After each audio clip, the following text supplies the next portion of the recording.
more. We've got a few more people joining us, so we'll just wait a moment while everyone gets into the room as such. Been lovely to have the rain the last couple of days, hasn't it?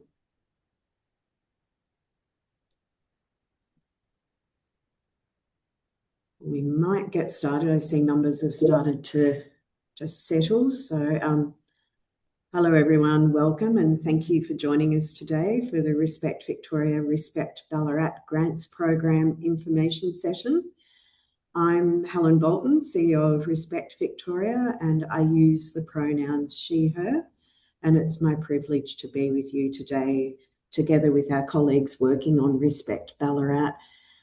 For those who are less familiar with Respect Victoria, we're the state's dedicated organisation for the prevention of family violence and violence against women. And before we start, I'd just like to acknowledge that we're meeting on the traditional lands of the First Nations people. I'm here on the Wurundjeri country in Naarm, and I would also like to pay our respects to the traditional owners of the Ballarat region, the Wadawurrung people as the traditional owners and custodians of the lands and country. And we pay our collective respects to elders past and present across the lands that you're on as well. We'd like to acknowledge the significant impact of family and sexual violence on women, children, individuals, families and communities, and the critical role of lived experience that informs all of our work. We recognise the strength and the resilience of those who have and who still are experiencing this violence. And we deeply pay our respects to those whose lives were taken and to their loved ones. Most of all, the Ballarat community continues to show incredible momentum and collective commitment to ensuring everyone is respected and free from violence, and we're grateful for the opportunity to walk alongside you. Thanks, Emma. Just some housekeeping before we begin. We're recording this session this morning and it will be uploaded to our website, so you will be able to refer to it again. Your microphone is currently set to mute to help us facilitate the session. We do welcome questions. Please use the Q&A function to submit your questions. And we've got about 20 minutes of the webinar where you can be doing that as we speak. We'll aim to raise all of those questions and respond to them in our Q&A session towards the end of this webinar. And those that we can't, we'll respond to in the next couple of days. So questions that we take on notice. You can also email through questions at any point after the session using the email address on the slide and included in the program guidelines. So you'll see that there, respectballarat@respectvictoria.vic.gov.au. So the agenda for today's session will cover 5 key areas. I'll provide an introduction to Respect Ballarat, but I'm kind of assuming that most of you will have a lot of that information. My colleague Emma Omani, Manager of Prevention Coordination, will provide an overview of the grants program, and Emma will also provide tips on drafting high-quality applications, and Emma will respond to questions that we've received in the lead up to this webinar. My colleague Neetu Nair, Senior Advisor Monitoring, Evaluation and Learning, will then provide us tips on navigating the online application form. And then we're also joined by our colleagues Lyndall Bridges and Jen Clark of our Respect Ballarat team. They'll be supporting with the presentation, including managing the Q&A function. Thanks, Em. So what is Respect Ballarat? As you would know, Respect Ballarat is about every part of the community coming together to take action for a Ballarat where everyone is respected, safe and free from violence. That's our vision and your vision. It's an initiative with the community to prevent gendered violence, aiming overall to lower rates over a 10-year period with a focus particularly on intimate partner violence. It's built on decades of community activism and action. Many of you will have been part of the rally back in April 2024, following the devastating deaths of Samantha Murphy, Rebecca Young, and Hannah Maguire, after which the Victorian Government responded with support for the first 4 years of a community saturation model in Ballarat. So saturation goes beyond isolated projects. Partnerships are key. It involves coordinated and concentrated prevention activities across settings where people live, work, learn, and play. When prevention actions shaped by the community saturate an area and are connected and reinforce each other, evidence shows they have significantly more impact. Thanks, Sam.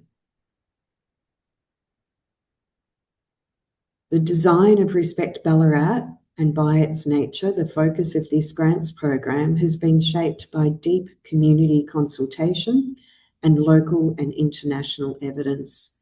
The model was shaped by a 6-month co-design process with 13 people across organisations and particular communities who worked really hard at consolidating and consulting across those communities and bringing that information back. There were conversations with multicultural communities, LGBTIQA plus people, with men, with young people, with women with disabilities, and First Nations young people, and it reached across more than 150 people. We had an online survey with over 300 respondents, and then we ran a number of sector roundtables and consultations with organisations and advocates working across the family violence continuum. The community co-design and consultation was underpinned by a global evidence review that pointed to a place-based saturation model as being the missing link to prevention work in Australia, together with Change the Story framework for preventing violence against women. Through the co-design process, this set of principles and guides was established to guide both the work that happens in Respect Ballarat and how we do the work together, including through this grants program. We platform prevention as everyone's responsibility. We take a meaningful intersectional approach. We embed lived experience perspectives.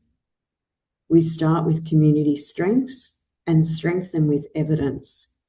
We learn and we partner to build sustainable long-term change, and we strengthen connection and belonging across the community.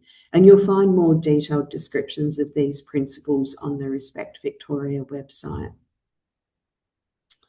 Thank you. So the co-design process also established a theory of change for Respect Ballarat that maps out how we build towards a Ballarat where people are safe, respected, and free from violence. In the first 4 years of the model, the theory of change will know whether we're on track to build those behaviours by measuring the domains of change that you see on the screen. I think we need to just go to the next slide if we can, please.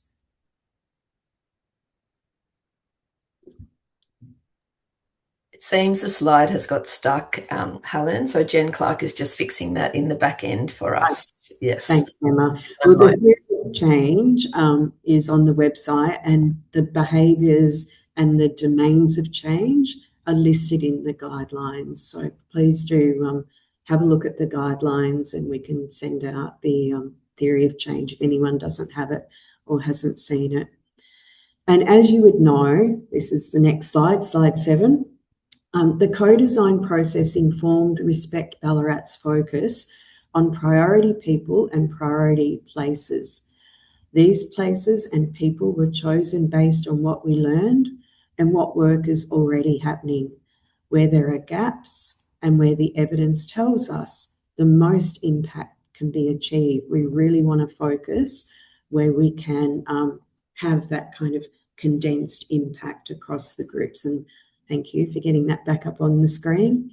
You'll see that their priority people are children and young people, a focus on new parents and particularly fathers, men and their role in families and in communities and workplaces, and leaders, both existing and new, across the community who are going to really embed and sustain this initiative into the future.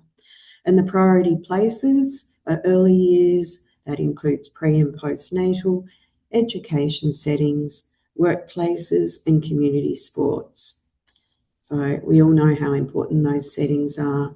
I'll now pass over to my colleague Emma to the grant screen to talk about the grant streams that will put these priority places and people into action.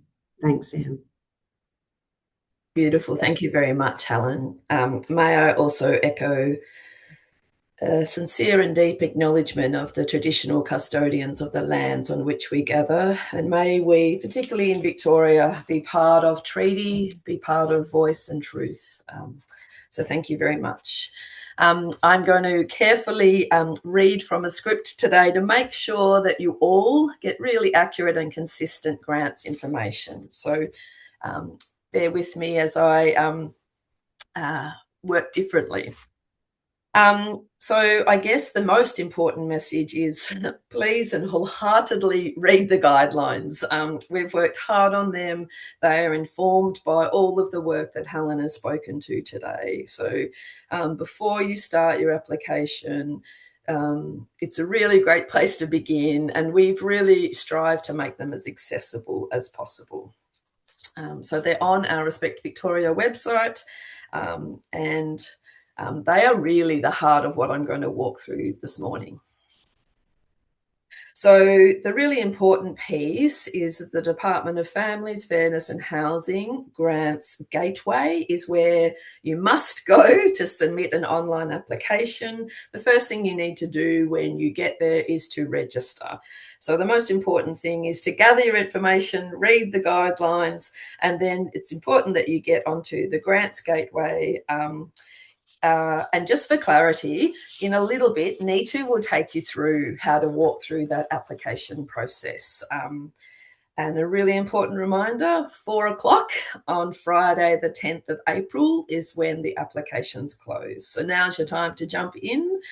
And for clarity, we'll be aiming to announce successful applicants in May with the hope for work to get underway shortly thereafter and certainly in the new financial year.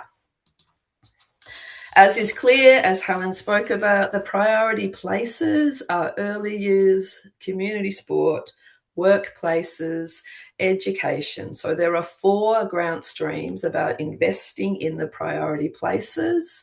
There is a larger grant pool for early years because we're looking for greater investment in that area because there's less in Ballarat at the moment. And also because when you focus on the early years, you focus on early life experiences that can shape a whole life. You also can focus on new parents, and that's demonstrated to be a really critical time where sometimes women can commonly be more vulnerable to violence. It also provides an opportunity to set up a healthy and respectful sharing of the load at that time. So they're the 4 grant streams in line with our priority places. The 5th grant stream is the settings leads. There are 2 grants available here, and these are a coordinating function providing a whole of setting approach. And there's one allocated to early years and there's one allocated to community sport. So for clarity around the number of applications, so you are able to apply for 1 application per grant stream for 1 to 4. With Grant Stream 5, you can apply for up to 2, so 1 for early years and 1 for community sport. If you're applying in Grant Stream 1 for early years and you would like to apply for a settings lead early years in Grant Stream 5, that's completely fine. So 1 per stream, and in the Grant Stream 5, which is your settings lead, you can apply in up to 2. I hope that's super clear there. One really important point, and this is where it's really important to think about how the assessment is conducted. Each application must stand alone. So if you're applying in a few different grant streams, or if you're applying for one of the grant streams plus a settings lead, your application must be full, it must stand alone, it must provide all of the adequate information and detail. And things like your budget, your staffing allocations, they have to be distinct. So there's no ability to be duplicating across applications, just to be super clear there. So eligibility. So really critically, you must be, I'll speak about it in a second, about what is an eligible organisation. This is listed inside the guidelines. We're also looking for your activity to be eligible activity. So essentially, prevention activity, really looking to things like change the story, and the 12 essential actions are a pretty good guide for the kind of things you'd be looking for. And in addition, so the eligibility criteria, eligible organisation, we'll touch on that in a moment, eligible activity, and then the next two pieces are you must select and align with the criteria for one of the grant streams. And then every activity has to contribute to at least 2 outcomes, or what we describe in the guidelines, we've sort of amalgamated up to 8. They're called domains of change. There are a clustering of outcomes that align with the broader theory of change that's overseeing Respect Ballarat. So looking to aligning with 2 of the domains of change that Helen spoke about a little earlier. So coming back to the eligible organisations, so a really important note here that I'd like to make super clear, and my great apologies for my error here. The most important thing here to read at the beginning, your organisation must be an incorporated not-for-profit community organisation or local government. We're absolutely welcoming applications from local government as well. That's an error on this slide, but we've fixed that up on the slide and in the guidelines. So I just wanted to make super clear that it's not-for-profit organisations and local government need to have an ABN, no outstanding reports within the state government, and the activity must be based in the municipality of the City of Ballarat. And if you're partnering to deliver the project, the lead organisation, the lead applicant on this grant, must be based in Ballarat. If your organisation does not have an ABN or is not incorporated, you can partner. We absolutely welcome auspice arrangements. With the eligible activities, so the guiding principles here are we're looking for activity that is evidence-informed, drawing from comprehensive evaluation where you can.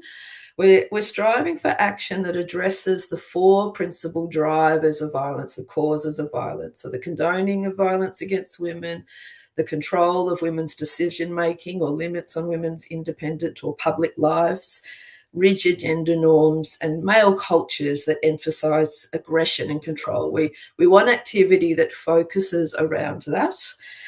Again, like I said a moment ago, the Change the Story 12 essential actions are a good guide here. Good prevention practice is what we're looking for here. And there's a comprehensive list of activities listed inside the grant guidelines. Eligible costs. So costs that will be understood and accepted in your application. We've tried to be very detailed and very clear here in the guidelines, so please refer to the section on the eligible costs. These include costs directly related to project delivery, so project delivery of training, workshops, resource development, communication and engagement costs, for instance, campaign or advertising costs, local travel, event organisation, catering, hire of venues. So applications are also required to include costs for monitoring and evaluation activity. So in line with best practice, we've proposed that allocation of 10% of the project budget to monitoring and evaluation. Further, you may include reasonable staffing costs. So that's basically we're using the SHADS award and on costs as the guide for staff directly contributing to project activities. So on costs include superannuation, professional development, leave entitlements, and work cover. You may also include reasonable overhead costs. So you are asked to specify as a percentage of the overall budget what your overhead costs are. And examples of overhead costs that are to be covered or can be covered within this budget line are the cost of management and oversight of project staff and activities, general operational costs like rent, utilities, office supplies, and insurance. So we're hoping, we really have strived to make things as super clear as possible. The next grant stream I'm just going to touch on for a minute longer is Stream 5, the 2 settings leads roles. So the funding here is set up differently. The funding here is to employ a settings lead role. So this grant stream is quite different to the other 4, and it serves to provide, like I mentioned a moment ago, a whole of setting oversight. And there is one for early years and there is one for community sport. These are areas that we'd love to see more activity, and we've created these roles to support and reinforce what is unique about Respect Ballarat, that concentration and coordination of activity. One of the aspirations of Respect Ballarat is to build on the beautiful work underway in Ballarat, to recognise and build on opportunities to partner, to coordinate, and then grow investment and activity. So this is the purpose of these 2 roles. The next part of this presentation is the merit assessment. So something really important that I need to make clear to begin with. There are 4 criteria on the merit assessment, but it's important to be aware that the selection panel will consider your full online application in determining scores for each merit criteria. So not only the responses you provide on the specific merit assessment question. So that's been a good learning for us in learning to move to the Grants 360 hub. And it's worth bearing in mind where you weave evidence of this merit assessment through your application. So as you can see by the weighting, evidence base is incredibly important. We want the work to be set up to succeed and ideally to be drawing from the best evidence available. And that even applies to innovation. Draw from the best evidence available and then stretch into new settings or new environments. So the proposed project must draw on evidence and best practice, particularly change the story and challenging the drivers of violence, as I've mentioned. There is a full list in the glossary, in the guidelines of frameworks and guiding documents here. For proposed early intervention activities, applicants are required to refer to a previous independent evaluation that demonstrates effectiveness of their proposed approach. And in line with and echoing my message around change the story, particular focus here is early intervention activity with children and young people who are at risk of experience or using violence. That would be one of the other priority focuses here. The next piece is demonstrated skills and capacity to deliver the project. So this is a bit more about your organisation's skills, resources, expertise in primary prevention and early intervention of gendered violence, the readiness to launch the project, evidence of the necessary infrastructure, staffing, skills, capacity to undertake the project. Also, the applicant has the knowledge, capability, and procedures in place to appropriately respond to disclosures of family and sexual violence. So every single granted activity must be thinking about how we respond to the experience of violence in a safe, effective, and timely manner. The third criteria is about being tailored to place and Ballarat-led. So applications must come, as we've talked about, from organisations based in the City of Ballarat municipality, demonstrate how the proposed project is tailored to addressing gendered violence in Ballarat and meet community need, address an identified gap in local early intervention and or primary prevention. And applications are strongly encouraged to identify project partners and how partnerships are to be initiated, strengthened, and expanded, and describe the key roles of each partnership. Something that's consistently underpins successful prevention practice is partnership, is collaboration.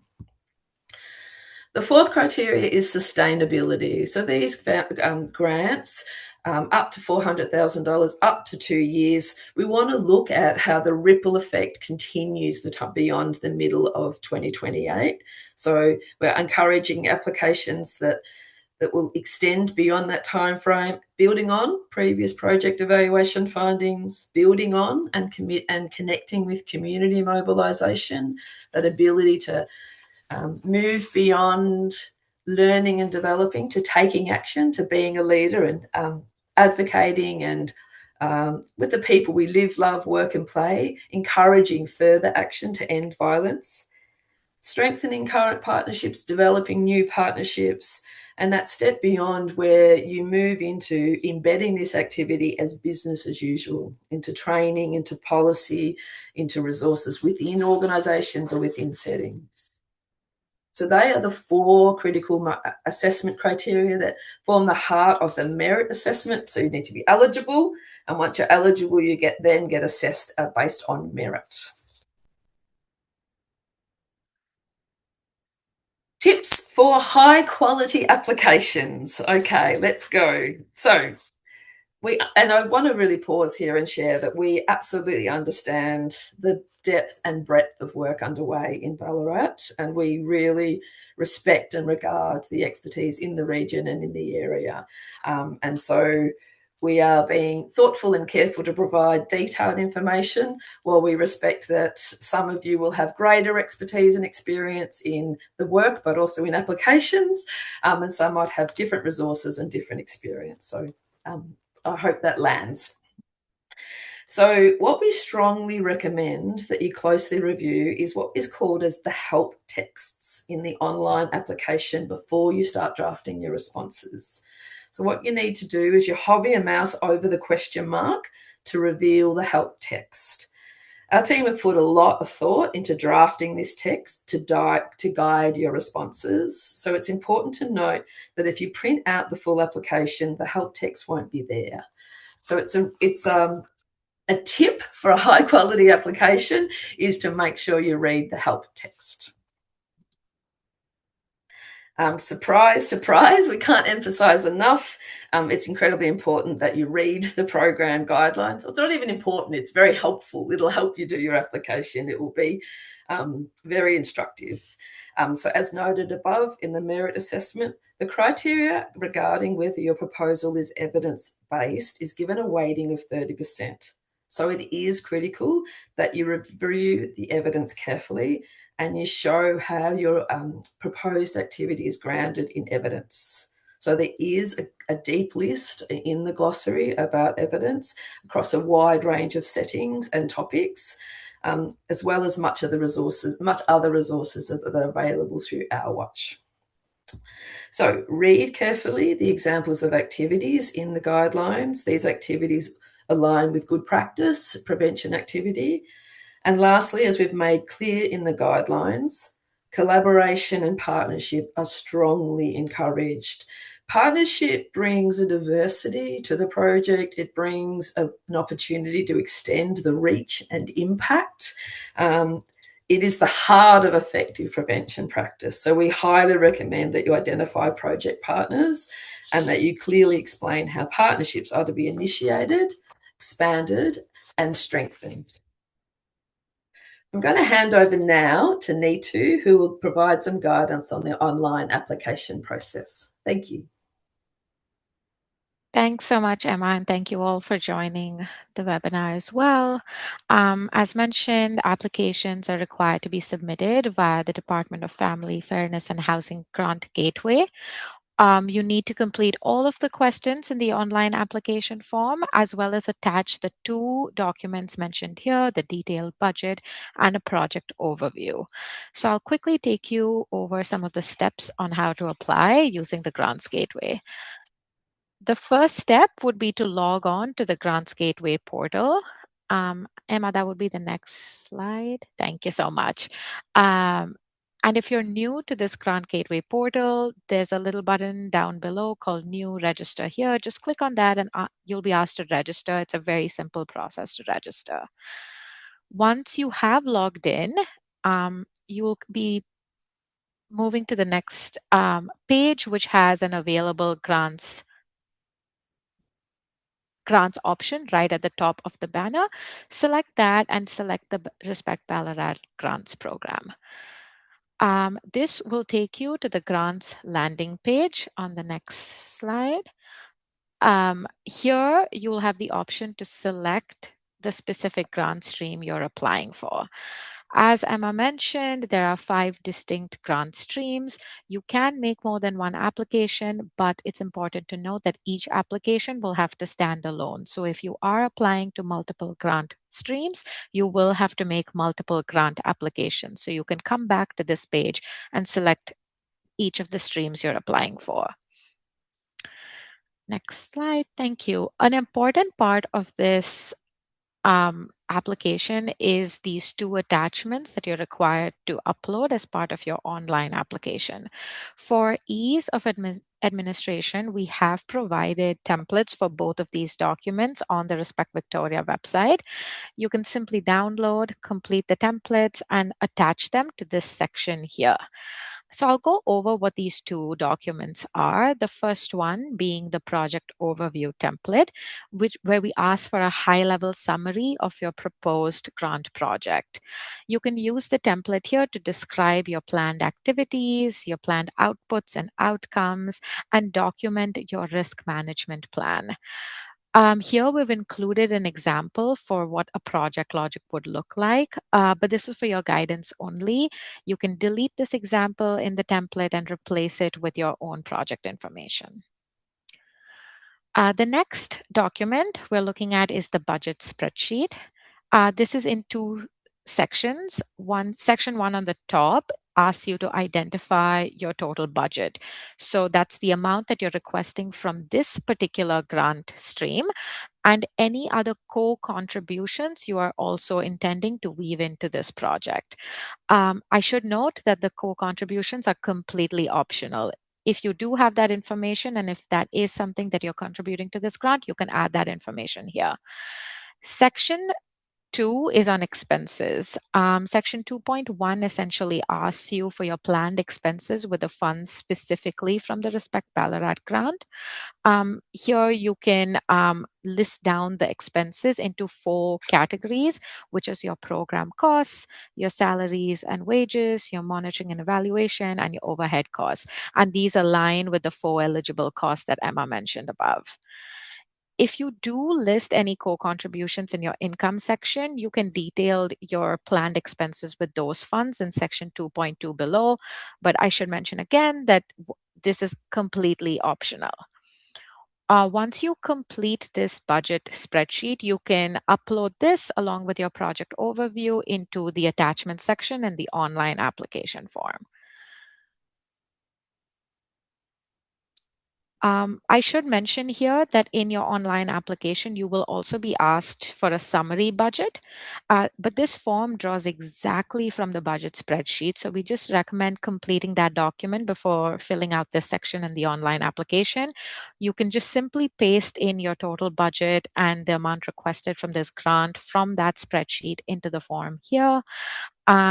You're also going to be asked to put down a high-level summary of your expenses, and these are essentially those subtotals from the 4 eligible cost category. You can just paste that into this section here. As Emma mentioned, we strongly recommend that you review the help text provided for each of the questions by either clicking or hovering over this blue question mark on the side here at the side of every question. And the Respect Victoria team is happy to help troubleshoot wherever needed. Thanks, Emma. Beautiful. Thank you very much, Neetu. So whilst we have been walking through this webinar, we've received a few questions. So I'm going to speak to the ones that have come through. If I don't answer your question today, that is because we need a little more time to think it through, and we will come back to you ASAP. Just for clarity, one of the first questions was, my organisation holds a grant under the Ballarat Foundation Respect Ballarat grants. Can I apply? Absolutely. So we see this grant round as an opportunity to grow and build on the foundational work of the Ballarat Foundation grants. So that's a clear yes. What kinds of early intervention work may be funded? So these are the activities that change the trajectory of individuals, and I would add particularly children and young people who are at higher risk of experiencing or using violence. So these, again, I'd really like to point you back to the 12 essential actions that sit inside Change the Story, and the need to make sure that we align with the evidence and try and cluster around the causes or drivers of violence against women. And just a quick note here that this grant program will not fund early intervention activity that is currently funded through other local government, so Victorian government departments. Another question that's come in, are there exceptions for the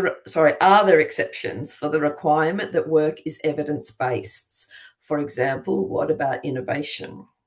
So this is an excellent question. So in order to achieve the highest score for the merit criteria, and I would propose to set the project up for success and impact, I would suggest it's really critical to draw from the available evidence, to use the evidence in planning the work, to use the evidence of other effective evaluations, and perhaps bring that work from other areas, from a different setting, from a different group of people into a new environment.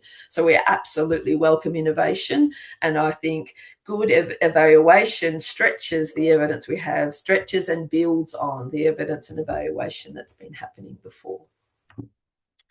Okay, I've got a couple more questions coming through. So I have received a question about whether an organisation can submit an application because they're as an eligible organisation and also as an auspice. I'd like to take that one on notice. I'd like to give that one a little more thought. I've also got a question here about if your project includes perhaps men and workplaces and young people in schools, which grant stream to apply for. What I would suggest is each grant stream will be assessed independently, and it will be assessed based on the guidelines we've provided. So I won't suggest whether you do 2 applications or 1, but I think testing your project idea against the eligibility and the merit criteria will be the best guide. I have a couple more questions coming in. So if there's already a program in Ballarat, that I might park that one and come back to it. I'd like to understand the question better. There's another question about whether this is the final round of funding for Respect Ballarat. I don't think we have an answer on that one, so we'll actually might park that one for today. And just to clarify, I sincerely apologise for the error about the local government. In one section of the guidelines, we had made clear that it was not-for-profit organisations and local government. In another section, we had somehow, my greatest apology, missed the echoing of the 2 words of local government. Unfortunately, we are unable to move the deadline. So April 10th is the, at 4 o'clock, or I can't remember, right, 5 o'clock, is the absolute deadline for these grant guidelines. I think we've still got about close to 3 weeks. I just don't think we have wriggle there. We want to move forward with getting more activity in Ballarat ASAP, and we want to be able to make sure we've got the full 2 years to fund activity in Ballarat. There's a question here, is it suitable for the not-for-profit partner to be situated outside the Grampians region? So the lead applicant absolutely must be located in the city of Ballarat. So for clarity, that's a non-negotiable. We want an intensity of concentrated and coordinated activity in Ballarat. Would a project that focused on the longer-term evaluation of programs currently being delivered in partnership be eligible? Longer-term evaluation of programs currently being delivered. I'd probably need to give that one a little more thought. I don't. So what I'll do is that looks like the collection of questions that have come through for now. I'm incredibly happy, the team and I are incredibly happy to make a commitment to provide responses to any of the questions we haven't been able to answer today. I'm getting more questions as I speak. Okay, let's do 2 more in the interest of time. So there's a question here about, do partnerships need to be fully established prior to an application? So I think we are deeply committed to a collaborative approach to this work, and we'd love to see that partnership grow. So I think yes, and bring as many partners to this application as possible. It might be valuable to offer a letter of support or demonstrate the value of or the readiness to do that work. But also we would imagine through the implementation of these projects, there would be a growth in partnerships.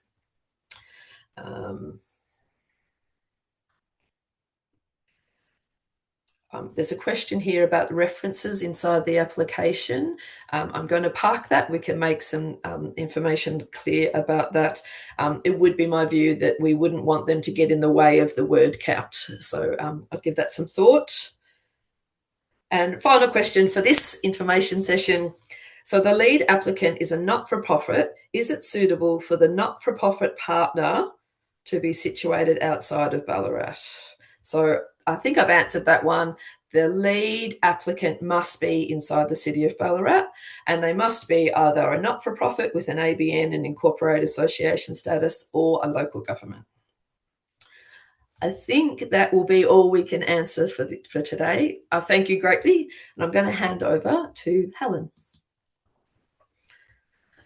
Thanks, Emma, and thank you everyone for those questions. They're really deep and thoughtful. So we really appreciate your interest and support in preventing and intervening early in family and sexual violence in Ballarat. You can be really proud that your community has a long history of community mobilisation, activism and solid prevention work. And together we're really wanting to build that momentum and collective commitment towards a Ballarat where everyone is respected and free from violence. The size and intention of this grants round is the first of its type in Australia, and we're really excited. It will be fantastic to see your ideas and initiatives, and together we really can create a blueprint for how this model works for a safer, violence-free community. As you progress your conversations and proposal ideas, we welcome further questions. Today isn't the only opportunity. The questions that we took on notice, we will get back to all of you with the consistent response. We'll email those out. Please email us at our dedicated Respect Ballarat email address that you'll see here on the screen.